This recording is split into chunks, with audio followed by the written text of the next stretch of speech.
Salut, bienvenue sur Éthique et Psycho, le podcast qui analyse les oppressions pour mieux les combattre.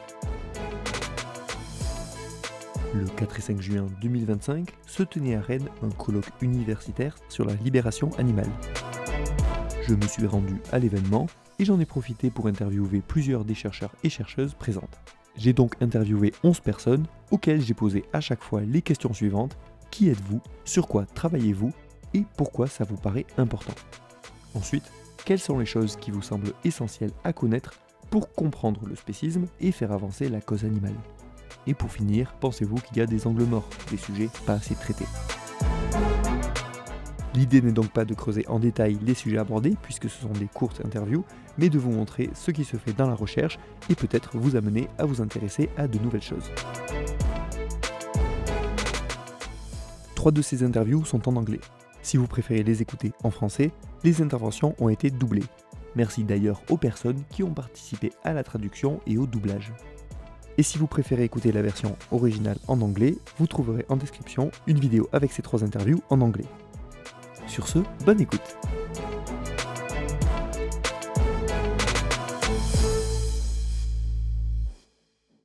Donc, je m'appelle Sarah Zanaz, je suis doctorante en philo à l'Université de Strasbourg et je travaille sur le spécisme systémique. Je pense que c'est important de traiter ce sujet parce qu'on a souvent compris le spécisme plutôt comme quelque chose d'individuel, ou en tout cas des définitions plutôt individualisantes du spécisme, et en montrant que c'est un système social, que c'est un système d'oppression fondé sur l'espèce. J'espère premièrement décrire le spécisme, voir comment il marche, donc économiquement, politiquement, comment il se structure culturellement, etc., comment tout ça est organisé dans la société. Et j'espère pouvoir participer au fait qu'on comprenne qu'il ne suffira pas de convaincre des gens individuellement pour en finir avec le spécisme. Je pense que le mouvement militant perd beaucoup d'énergie et de ressources mentales, économiques, etc., en essayant de convaincre des individus dans la rue avec des tracts, etc., et que ce n'est pas forcément la stratégie la plus efficace pour combattre ce système qu'est le spécisme. Et ça pourrait être intéressant d'aller chercher, comme le font déjà des associations comme PAZ par exemple, des réponses politiques. Aller chercher les politiciens et les politiciennes sur des vraies mesures, les confronter face aux lois spécistes, essayer de faire en sorte d'intégrer les milieux politiques. La bataille culturelle à long terme aussi, ça joue. Essayer de faire en sorte que l'éducation soit de moins en moins spéciste si on travaille dans l'éducation.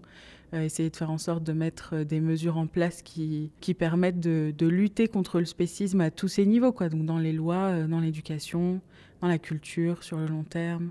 Le système économique aussi, ça peut être intéressant de voir quel levier on a économiquement pour lutter contre le spécisme. Ça peut passer par lutter contre des subventions à l'agriculture, du moins à l'agriculture intensive, et donner des subventions plutôt aux transitions végétales, etc. Il y a plein d'idées comme ça. Je ne suis pas spécialiste du sujet et les questions de stratégie sont toujours très difficiles. Mais en tout cas, c'est bien de diversifier au maximum nos luttes, nos combats.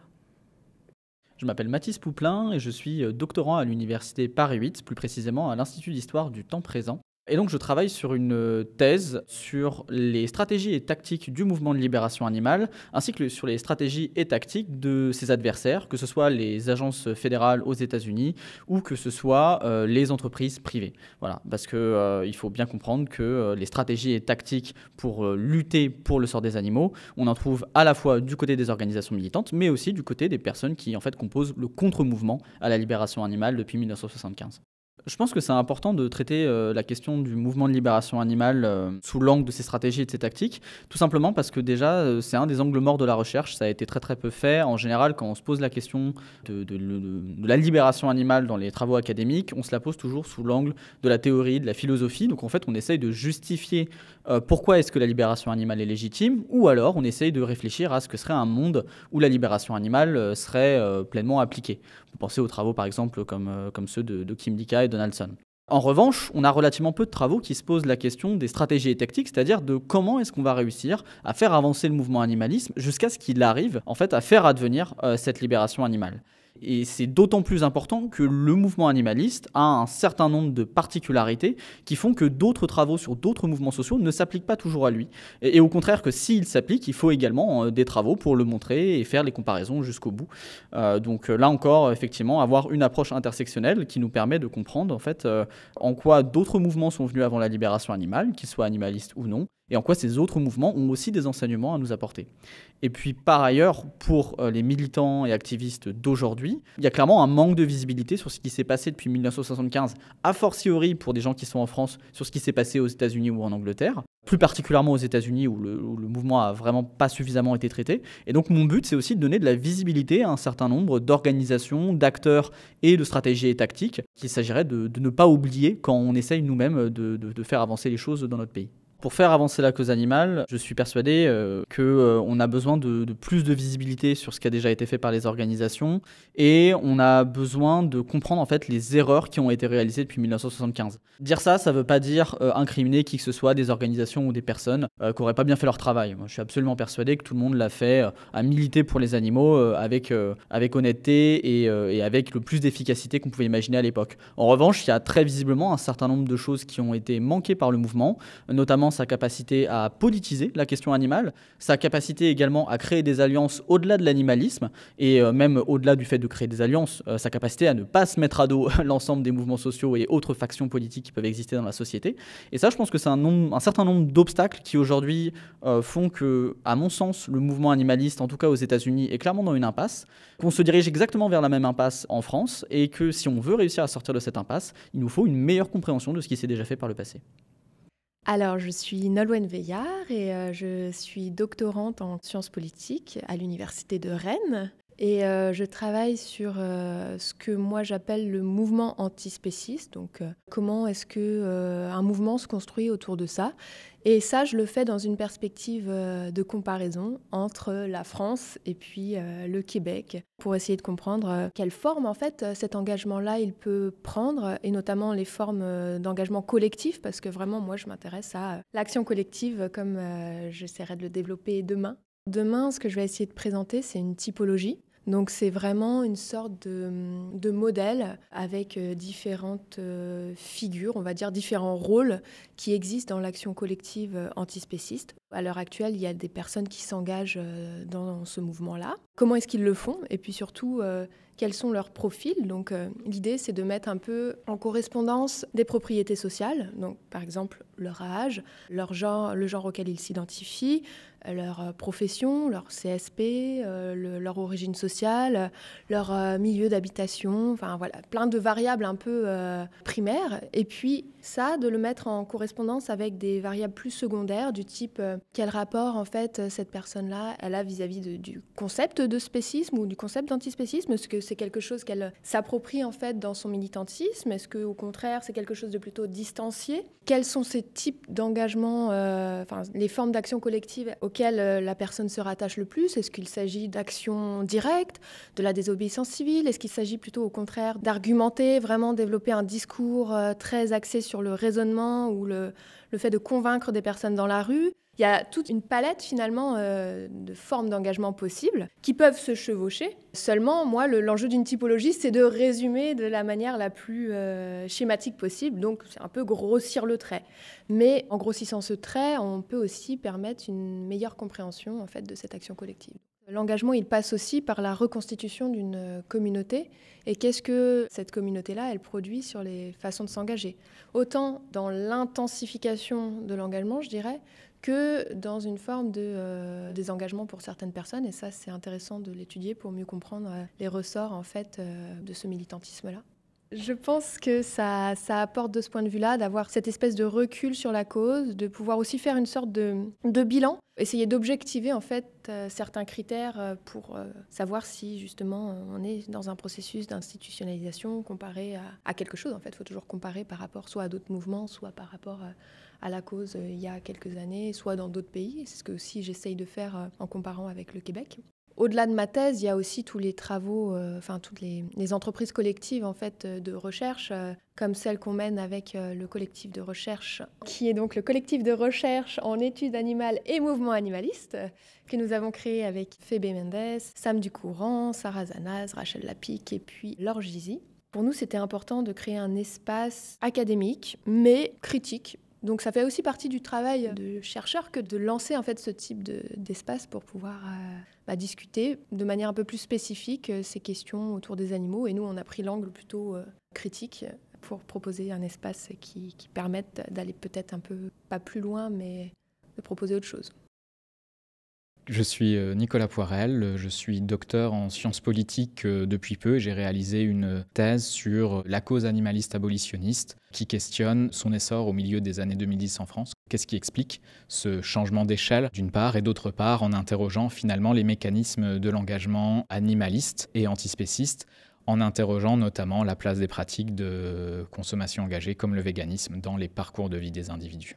Ce qui me semble important, c'est de questionner la place accordée aux idées dans le changement social. C'est-à-dire que dans beaucoup des récits publics un peu généralistes de comment émerge un mouvement social, mais aussi dans beaucoup de récits académiques des mouvements sociaux, on retrouve l'idée, et qui n'est pas du tout propre à la libération animale de Peter Singer, qu'il y a un livre, un point de départ. Par exemple, pour le mouvement écologiste, ce serait Silent Spring de Rachel Carson, pour faire un peu écho à un article de sociologie des mouvements sociaux qui questionne le mythe des grands livres dans cette discipline. Et donc, ce qui me semble important, c'est par une approche de sociologie politique, de sociologie des mouvements sociaux, qui croise aussi les questionnements propres à la sociologie économique et aux travaux sur la consommation engagée, les politiques de style de vie, c'est de comprendre concrètement comment s'est façonnée, s'est sédimentée cette mobilisation au-delà un peu des récits dominants qui accordent le primat souvent aux idées sur les dimensions concrètes de ce que c'est que le travail militant, que l'engagement et de ce qui a fait la réussite de ce mouvement social. Ça me semble important parce que ça permet, je l'espère, de mieux comprendre la question de l'émergence des mouvements sociaux. Et j'essaye surtout d'insister sur les dimensions concrètes et pratiques de l'engagement. Ça me semble important aussi de mieux comprendre ce qui fait que finalement on en vient à devenir végétarien, végétarienne, végane et éventuellement animaliste, antispéciste, en interrogeant notamment, en prêtant attention à la fois à la façon dont ça s'inscrit au long cours dans les parcours de vie des individus, par exemple dans leur socialisation primaire, dans leur enfance, dans certains changements, dans certaines expériences de vie, pour certaines traumatiques qui peuvent changer leur regard vis-à-vis des animaux. Quand j'ai commencé ma thèse, il y avait assez peu de travaux sur les mobilisations contemporaines, antispécistes ou animalistes au sens large. Mais c'est vrai que là maintenant, il y a un ensemble de travaux qui se sont développés, Nolwenn Veillard, Fébé Mendes. Ce qu'il y a peut-être moins, ce serait ce qui me semble important, mais ce qui est extrêmement aussi difficile à mettre en œuvre, c'est de mieux comprendre les mécanismes peut-être du désengagement. Les personnes qui ont milité, qui arrêtent de militer, dans quelle mesure est-ce que ça transforme aussi leur pratique? Est-ce qu'elles restent véganes ou pas? Ou comment elles conçoivent? Est-ce que ça transforme aussi leur représentation, les savoirs valorisés sur les animaux?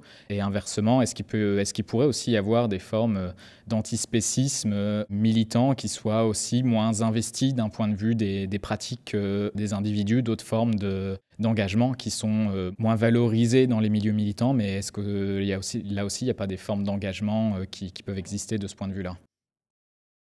Moi, c'est Héloïse Liventu. Je suis doctorante à l'Université d'Amsterdam en géographie animale, géographie humaine. Et j'étudie les paysages pastoraux sur les îles Açores et tout le système de l'industrie laitière là-bas, avec les relations humains-animaux, les relations au territoire, à l'exploitation des terres, etc. Donc voilà, j'essaie un peu de regrouper tout le système ensemble sur les îles Açores.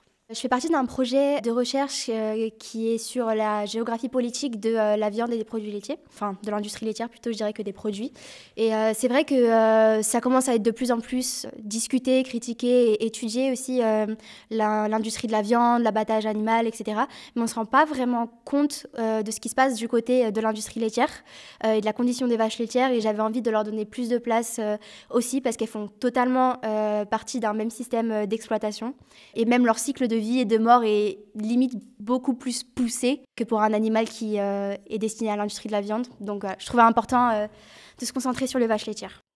Je trouve que le lien entre le validisme et l'antispécisme est assez peu exploré. Il y a ce livre assez phare, Beasts of Burden, qui est une référence, mais c'est vrai que c'est encore très très marginal. C'est plus présent aux États-Unis, par exemple. Donc en Europe, ça n'a pas encore pris la place que ça devait prendre. Et je pense même encore, alors que pourtant ça paraît une évidence pour moi, mais par exemple le black veganism aussi, c'est quelque chose qui n'est pas si connu que ça. J'ai l'impression que les voix antispécistes les plus fortes sont les voix philosophiques blanches sur des questions d'éthique, de choix moral, etc. Mais pour comprendre tout le système racial, colonial, etc., c'est vraiment...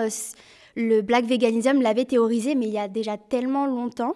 Et je trouve qu'on ne lui laisse pas assez de place et pas assez de crédit. Et je pense aussi, je pense que c'est important d'en parler aujourd'hui par rapport au black veganism, le lien avec le racisme, la colonialité, le véganisme, l'antispécisme. Ça fait 2 ans qu'il y a un génocide à Gaza qui est à court. Il y a plus de 500 morts par jour. Les images sont de pire en pire et de plus en plus atroces. Ça n'a jamais été aussi documenté. En fait, si même ça ne résonne pas, il y a des grosses bases qui manquent. Enfin, on n'a pas compris ce que c'était l'antispécisme. On n'a pas compris ce que c'était l'exploitation d'autres êtres qu'on considère comme des autres, c'est-à-dire des non-humains, et surtout ceux opposés à l'homme blanc occidental.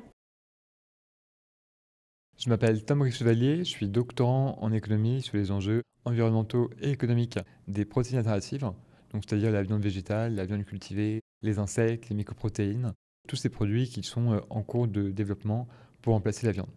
À côté de ça, je m'intéresse aussi parfois à d'autres sujets, de temps en temps, à l'histoire de l'économie ou de la philo. Notamment, je me suis intéressé à la manière de savoir comment on pouvait évaluer le tort de la mise à mort d'un animal. Et je m'intéresse aussi également aux enjeux entre capacitisme et spécisme. De manière générale, je pense que c'est des sujets qui sont assez peu abordés. Dans mon travail, j'aime bien m'intéresser à des sujets qui ont fait l'objet de peu de travail jusqu'à présent, en me disant que justement, je pourrais apporter plus de choses que sur un sujet qui est déjà bien balisé, bien compris. Typiquement, les protéines alternatives, c'est un sujet qui est pas si bien connu que ça en France, il y a très peu d'experts.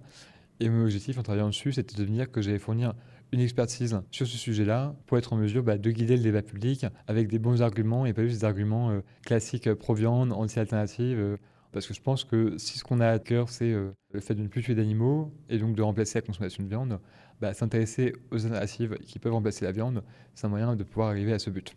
Pour les autres sujets, donc calculer le temps de la mise à mort, là, c'est plus des questions de savoir comment on peut aider les preneurs de décision à prendre des bonnes politiques. Parce que même si, par exemple, ils sont bien intentionnés en se disant voilà, je veux des politiques animalistes, comment faire un arbitrage pour savoir s'il faut sauver 1000 poules d'être tuées ou améliorer un peu la vie de 50 cochons. C'est des questions qui ne sont pas évidentes, qui n'ont pas de réponse, qui sont là, marquées quelque part. Ça demande du coup de développer des outils pour faire des évaluations, pour faire des arbitrages et prendre ensuite les bonnes décisions. Et sur les travaux entre capacité et spécisme, c'est simplement un sujet qui est très peu abordé aujourd'hui en France, alors que la littérature anglo-saxonne est beaucoup plus riche. Et donc je m'étais dit qu'en travaillant un peu sur ces sujets, j'aurais peut-être réussi à faire venir cette littérature-là en France, là où elle existe encore très peu. Globalement, ce qu'on sait aujourd'hui, c'est que moins les gens mangent de viande, moins ils sont spécistes, et plus ils vont accorder de capacités aux animaux, que ce soit des capacités cognitives ou même des capacités à ressentir la souffrance. Donc je pense qu'avec les protéines alternatives, ce qu'on peut faire, c'est trouver un moyen pour que les gens mangent moins de viande. Et donc en théorie, si les gens mangent moins de viande, peu importe la raison, il y a des bonnes chances de penser que ces gens accordent des meilleures compétences, des meilleures capacités aux animaux. Tout simplement parce que comme ils ne dépendent plus de la consommation de viande, ils n'ont pas besoin de justifier cette consommation de viande en diminuant les capacités des animaux. Donc j'ai à cœur l'idée que même si on ne parle pas directement de spécisme, en faisant en sorte que les gens mangent moins de viande, ils seront moins spécistes. Et ça, c'est un peu quelque chose que j'ai en tête quand je parle des protéines alternatives. C'est diminuer le spécisme via la consommation, parce qu'on a souvent tendance à penser qu'on mange en fonction de ce qu'on pense. En fait, bien souvent aussi, on pense en fonction de ce qu'on mange. D'où l'importance de changer ce que les gens mangent, peut-être même de changer ce que les gens pensent. Moi, je vois énormément d'angles morts. Je pense par exemple que tout ce qui va être insectes, on a encore beaucoup de travaux à faire pour mieux les comprendre. Typiquement, on a très peu de travaux sur la sentience des insectes qui sont consommés par l'industrie des insectes. On a des travaux sur, par exemple, le bourdon, sur les abeilles, ce type d'insectes, mais pas du tout sur la mouche soldat noire ou le Ténébrium molitor, qui sont les vers qui sont utilisés dans l'industrie. Du coup, on peut essayer de extrapoler les conclusions qu'on a sur la sentience de certains insectes à d'autres, mais c'est pas évident, c'est un choix qui peut être discutable. Je pense aussi qu'il y a un certain nombre de sujets qui ne sont pas du tout envisagés, mais qui ont de l'importance. Par exemple, l'alimentation des animaux un peu exotiques. Typiquement, ces animaux qui vont être nourris avec, si on pense aux serpents, avec des souris, ce genre de choses. Comment elles sont élevées, combien elles sont, est-ce qu'elles souffrent, etc. On a très peu d'infos là-dessus, on n'y pense jamais. Alors qu'en fait, s'il y a 2 millions de serpents qui existent en animaux de compagnie, qui doivent être nourris par une souris par jour, au bout d'un moment, ça fait quand même beaucoup de souris. Et idem sur les insectes, les criquets, etc., qui sont nourris aux animaux de compagnie un peu plus exotiques, on a peu d'infos sur comment ils vivent, comment ils sont tués, etc. Donc ça, c'est un truc qui me vient à l'esprit. Donc je pense que c'est très bien qu'il y ait des gens qui aujourd'hui se disent je vais essayer de réfléchir aux sujets qui ne sont pas encore très abordés dans la cause animale et comment faire en sorte que ce sujet devienne d'actualité, qu'on puisse agir là-dessus, parce que parfois il n'y a pas besoin de beaucoup de personnes pour rendre un sujet non seulement saillant, mais réussir à avoir une activation politique de ce sujet en obtenant des victoires. Aujourd'hui, la France, c'est le pays leader de l'élevage d'insectes dans le monde. On a eu plus d'1 milliard d'euros d'investissement au total dans la filière insectes, dont une bonne partie en argent public. Et c'est une filière qui est largement soutenue par l'État français, avec des subventions, mais aussi un soutien politique plus largement. Donc on a un peu cette phase étonnante où c'est une filière qui est en train de se construire, qui n'est pas encore là. Et donc si on veut agir pour empêcher cette filière de se mettre en place, il faut agir maintenant. Et en fait, on a des très bonnes raisons de s'opposer à cette filière. Une de ces raisons, c'est qu'en fait, les preuves sur l'élevage d'insectes, sur le plan environnemental ou économique, sont très faibles. Après, les insectes, c'est pas tellement mieux pour l'environnement que les alternatives, et c'est coûteux et difficile à mettre en place. Et donc en fait, si on veut agir aujourd'hui pour empêcher qu'une industrie qui ne répond pas à un vrai problème se mette en place, faut des gens qui travaillent dessus, qui montrent les limites des travaux des startups qui travaillent là-dessus, et qui disent attendez, attention au discours qu'on a. Le discours aujourd'hui, il est surtout formulé par des gens qui ont des intérêts dans ce secteur. Mais si on regarde dans la recherche scientifique ce qui se dit, il y a des bonnes raisons d'être sceptique. En fait, il faut le faire maintenant, avant que cette filière ne soit implémentée, parce qu'une fois que ce sera implémenté, qu'il y aura beaucoup plus d'enjeux économiques, d'emplois en cours, ce sera beaucoup plus dur à mettre en question. Je m'appelle Émilie Dardenne, je suis enseignante-chercheuse ici à l'université Rennes 2. Je travaille dans le champ des études animales. J'ai créé une formation qui s'appelle le DU Animaux et Société, ici à Rennes 2. Et sinon, j'organise des conférences, des colloques, j'écris des articles et des ouvrages sur la condition animale et sur les relations anthropozoologiques. Je pense que le levier éducatif est un levier important dans le cadre du changement culturel sur la prise en compte des intérêts des autres animaux. Donc il y a une volonté de participer de ce changement-là, de cette façon-là, mais aussi tout simplement, j'ai constaté que les étudiantes et les étudiants sont très intéressés par ces questions. Donc ça répond aussi à une demande qui vient d'eux et qui vient d'elles, parce qu'à l'université française, il y a encore très peu de choses qui permettent aux étudiants d'apprendre et de se former sur ces questions. Le plus important à connaître, c'est de connaître les autres animaux, c'est de connaître leurs spécificités, leurs individualités, le fait qu'ils sont des sujets d'une vie, qui sont non seulement sentients, c'est-à-dire qu'ils sont sensibles et conscients, mais qu'ils font aussi des choix, ils ont des préférences, ils ont envie de côtoyer certains êtres et pas d'autres.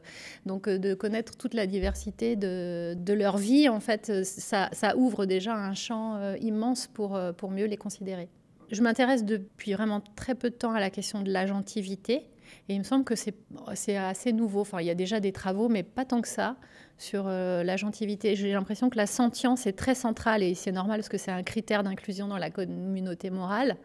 Mais que l'agentivité des animaux, si on la considère, ça nous ouvre aussi à d'autres rapports avec eux. Et je trouve que ce qui se passe dans les sanctuaires et les refuges, qui est de plus en plus sujet à des études sociologiques, anthropologiques, philosophiques, c'est très intéressant et ça nous amène dans cette direction-là. Je pense que c'est vraiment quelque chose à creuser. L'agentivité, c'est important parce que les autres animaux, enfin certains d'entre eux en tout cas, sont des sujets d'une vie, des sujets de leur propre vie, c'est-à-dire qu'ils ont une biographie, ils ont des goûts, ils ont des amis, ils ont comme nous, mais que ça, on le considère très peu. Quand on considère un cochon qui vit dans un élevage intensif, on ne se dit pas que ce cochon-là, non, il aimerait bien être dehors, fréquenter telle personne et pas telle autre, se lever à telle heure et ou pas se lever, manger ça, pas manger ça. Tout ce que nous, on peut faire et qu'on choisit de faire librement, mais qu'on n'envisage souvent pas ou très peu pour les autres animaux. Je m'appelle Jules Bralinova, je suis doctorant en théorie politique à l'université de Paris 8. Et ma thèse s'intitule « L'imaginaire social de l'animal ». Je m'intéresse spécifiquement à ce que j'appelle la controverse antispéciste, c'est-à-dire les années 2000-2010 et ce qui s'est passé en France depuis. Et notamment, est-ce qu'on a réussi à faire bouger l'imaginaire de l'animal dans la France. Ma motivation pour traiter ce sujet, c'est que j'ai l'impression que trop souvent, la cause animale, elle est limitée à ses composantes matérielles et qu'on délaisse la domination symbolique sur l'animal et les conséquences qu'a cette domination symbolique de l'animal. La contribution espérée à la cause animale, c'est de proposer une nouvelle méthode qui permet de pleinement considérer quelles sont les ramifications symboliques de notre traitement de l'animal et notamment les conséquences politiques également de ce que dit notre traitement de l'animal. Je pense que quand on parle du traitement de l'animal, c'est pas seulement le fait qu'on les mette dans des cages, le fait qu'on les abatte, c'est en fait même juste le fait de les regrouper sous la catégorie d'animal au singulier avec un A majuscule. C'est déjà un premier prisme symbolique qui est extrêmement violent de réduire l'intégralité du vivant qui n'est pas sapiens à une seule chose unifiée. Et à travers cette catégorisation se produit la première violence systémique. Je pense que quelque chose qui est très important de connaître et qui, pareil, est un peu délaissé dans les approches traditionnelles, c'est l'intersectionnalité. C'est comprendre comment le rapport à l'animal dépasse clairement l'animal. C'est le lien avec tous les autres systèmes de domination et comment, en fait, on peut tout à fait et on doit même lire la question animale au même titre qu'on doit lire la question patriarcale, la question raciste, la question validiste, évidemment. Et je pense que c'est la chose la plus importante pour nous maintenant, c'est de faire ce lien avec les gens qui ont déjà fait ce travail avant nous. Je pense que c'est comme ça en fait qu'on arrive déjà à faire comprendre aux gens quels sont les enjeux, qu'à travers notre praxis, nos habitudes vis-à-vis de l'animal, en fait, on participe à des systèmes, même quand on n'a pas l'impression de participer à des systèmes, que lutter contre ces systèmes sans lutter de façon plus générale, en intégrant l'animal dans nos luttes, ce n'est qu'en fait que déplacer la ligne de la domination, mais c'est pas lutter contre la perspective du monde qui me permet justement à ces systèmes d'exister. Donc je pense qu'en fait, tant qu'on n'a pas fait ce pont, si on essaie de lutter que pour l'animal ou que pour les personnes racisées, mais qu'on n'a pas fait ce pont et qu'on essaie de lutter pour les deux en même temps, nos luttes seront toujours incomplètes. Je suis Mattie Wilkes, maîtresse de conférences en psychologie à l'Université d'Édimbourg. Mes recherches portent sur de nombreux sujets liés à la considération morale. Qui est-ce qu'on considère comme digne d'intérêt sur le plan moral? Et d'après quels facteurs? Que ce soit des facteurs liés à l'entité qu'on juge ou à la personne qui émet ce jugement. Et aussi sur les croyances des gens sur ce qui est naturel ou pas, leur avis sur la viande de culture. C'est très large. C'est vraiment difficile de savoir ce qui a ou n'a pas ou n'aura pas d'impact. De nombreux travaux cherchent comment améliorer les attitudes des gens. C'est important, mais c'est souvent très difficile de faire changer les gens.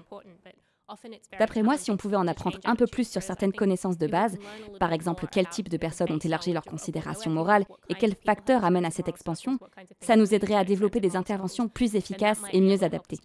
C'est pour ça que je m'intéresse à ces questions.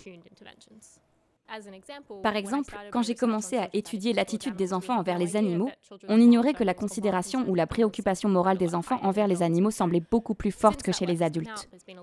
Depuis, on cherche beaucoup plus à comprendre pourquoi la considération morale des enfants se restreint, pourquoi elle finit par exclure les animaux. Cette recherche initiale a permis d'avoir la connaissance fondamentale nécessaire pour la suite. C'est très dur d'amener les gens à changer d'alimentation, même juste d'intention alimentaire. Les gens disent vouloir faire une chose et ils font tout autre chose. Leur comportement est souvent incohérent. Trouver comment encourager les gens à manger moins de viande ou à plus considérer moralement les animaux, c'est très important. Mais je crois qu'il faut être plus ciblé dans notre approche. Il n'y a pas de solution unique. Il nous faut comprendre quelle combinaison d'interventions fonctionne pour quel type de personnes, en tenant compte aussi de leurs expériences passées et d'autres facteurs. C'est très difficile à étudier expérimentalement, car on cherche des effets à l'échelle collective, mais ça doit être personnalisé. Donc chercher comment avancer en ce sens me semble très important. Mais en ce qui me concerne, la question qui m'intéresse vraiment, c'est si on se penche sur le paradoxe de la viande dans la littérature, on sait que le fait d'anticiper la consommation de viande réduit la considération morale que l'on accorde aux animaux. Donc j'aimerais savoir si le fait de payer des gens désintéressés du bien-être animal pour qu'ils arrêtent de manger de la viande a un impact sur leur considération morale envers les animaux, la façon dont ils les voient, voire leurs possibles pratiques alimentaires futures. Si j'avais de l'argent et des ressources illimitées, j'adorerais savoir ça. Supprimer la viande dans l'alimentation des gens, quel effet ça a? Il y a de plus en plus d'études qui cherchent à comprendre cela, mais je pense que c'est un sujet sur lequel on pourra vraiment se concentrer, surtout une fois que la viande cultivée sera plus largement disponible. Je pense qu'un autre aspect auquel le domaine s'intéresse de plus en plus, même si ce n'est pas encore aussi central que la réduction de la consommation de viande, c'est qu'au lieu de demander aux gens d'abandonner la viande, on les amène vers des options végétales ou de la viande de culture. Il faudrait voir comment amener les gens à adopter ces produits alternatifs. On étudie ça de plus en plus, et notamment quand la viande de culture se démocratisera, ça pourrait être la voie la plus prometteuse pour nous sortir de notre dépendance à l'élevage à grande échelle.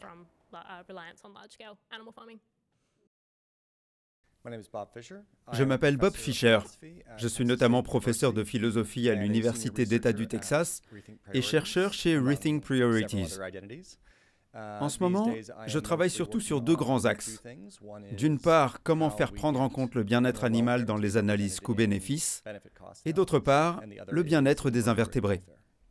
Donc je cherche à comprendre où et comment les chercheurs peuvent changer les choses. Dans le cas des analyses coût-bénéfice, où il n'y a pas 36 façons d'influencer les gouvernements, une façon de le faire est d'emprunter la porte dérobée de l'analyse économique. Si on parvient à intégrer les animaux dans ces évaluations, on peut potentiellement orienter les politiques publiques en leur faveur.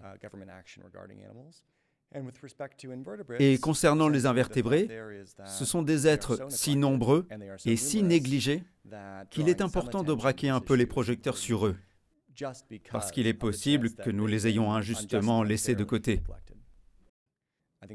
À mon avis, si beaucoup de gens négligent la souffrance causée aux animaux, c'est parce qu'ils détournent le regard. S'ils regardaient vraiment, s'ils acceptaient l'inconfort de regarder, par exemple, une poule en cage avec la moitié de ses plumes arrachées, cela changerait quelque chose. Je pense que la chose la plus importante, c'est d'accepter de réfléchir sérieusement à l'impact marginal de nos actions. De nombreuses stratégies militantes défoulent et sont attirantes émotionnellement. Lever le poing, protester, descendre dans la rue, participer à des événements publics, ça fait du bien. Et c'est compréhensible. On a des raisons légitimes d'être en colère en voyant comment fonctionne le monde. Et on veut faire bouger les lignes. Mais je pense que le vrai travail de fond, quand on milite, c'est de se dire « je ne vais pas faire ce qui me fait du bien, je vais me demander ce qui peut avoir le plus d'impact ». Pas seulement rejoindre une cause qui me fait vibrer, mais identifier là où je peux, moi, avoir le plus grand impact. Il y a tellement d'angles morts qu'il est difficile d'en désigner un seul. Concernant la science du bien-être animal, ce qui est mon domaine principal, je dirais qu'on s'est énormément penché sur quelques espèces spécifiques. Ce qui est bon ou mauvais pour les poules ou les cochons, ça a été beaucoup étudié. Mais pour un très grand nombre d'autres espèces, on n'a presque rien, en dehors de données relatives à la productivité.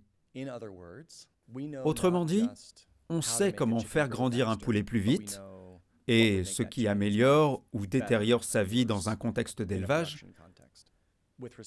Mais pour nombre d'autres espèces, homards, crabes, abeilles, de nombreux poissons, etc., tout ce que nous savons, c'est comment leur faire prendre du muscle plus rapidement. On ne connaît pas leurs préférences, le type d'environnement où ils s'épanouissent, leurs signes de stress, etc. Donc c'est capital de faire la distinction entre les critères liés à la production et ceux liés au bien-être. Et cette distinction est encore largement négligée pour un très grand nombre d'espèces, celles qui comptent le plus d'individus. Je m'appelle Oscar Horta. Je suis professeur à l'Université de Saint-Jacques-de-Compostelle où j'enseigne la philosophie. Je suis également cofondateur de l'organisation Animal Ethics et je travaille sur un autre projet visant à prévenir les souffrances animales dans le futur. Je travaille sur les animaux négligés, les petits animaux comme les invertébrés, les animaux sauvages qui représentent la majorité voire la quasi-totalité des animaux existants, mais aussi les animaux qui vivront dans le futur et qui seront affectés par nos choix présents. C'est un enjeu essentiel, car ces animaux sont largement majoritaires et ils reçoivent très peu d'attention.